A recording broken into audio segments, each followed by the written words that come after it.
Bonsoir et merci d'être avec nous. Voici les titres. Je vous le disais en titre, l'amiante environnementale sous surveillance au pays. Des échantillons sont prélevés en ce moment sur nos mines, lieux où les risques d'exposition sont importants.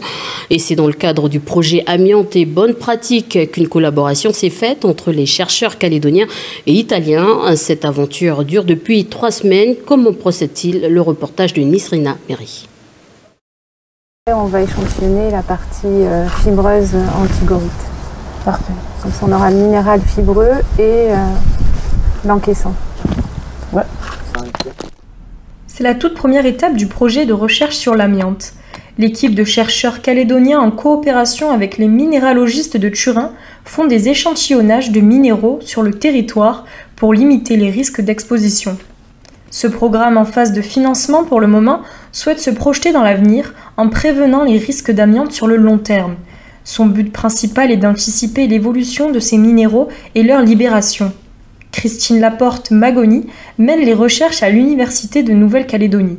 Les terrains potentiellement amiantifères couvrent une grande partie de la Nouvelle-Calédonie. Mais par contre, pour savoir exactement quelle est la quantité, c'est plus compliqué. Souvent, d'ailleurs, ces affleurements d'amiante sont assez ponctuels dans les masses rocheuses. On n'a pas des affleurements sur plusieurs kilomètres d'amiante, donc ça reste quand même des zones assez ponctuelles, mais sur de grandes surfaces en Calédonie. Ces échantillons sont envoyés et analysés tout d'abord à l'université de Turin. Une fois prête, la moitié de l'échantillon est renvoyée au laboratoire ISEA en Calédonie. La plateforme de microscopie de l'université permet alors d'effectuer une série de tests plus poussés. Cette double recherche optimise grandement les résultats.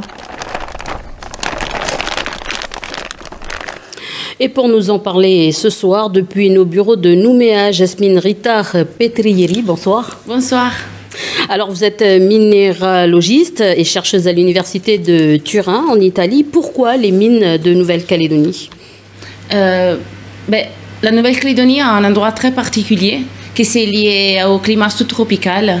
Et en fait, l'exploitation minière du nickel est dans des mines qui présentent aussi une quantité des occurrences d'amiante importante. Donc c'est important de protéger les travailleurs et de trouver des protocoles qui soient fiables pour l'évaluation de risques liés à l'exposition.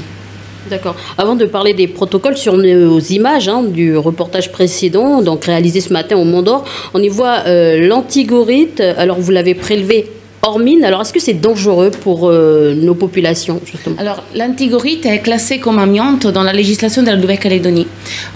C'est aussi important à souligner qu'elle est la seule dans le monde qui va faire cette classification sur l'antigorite. Et c'est fondé sur un principe de précaution, juste pour les mineurs et pour la population.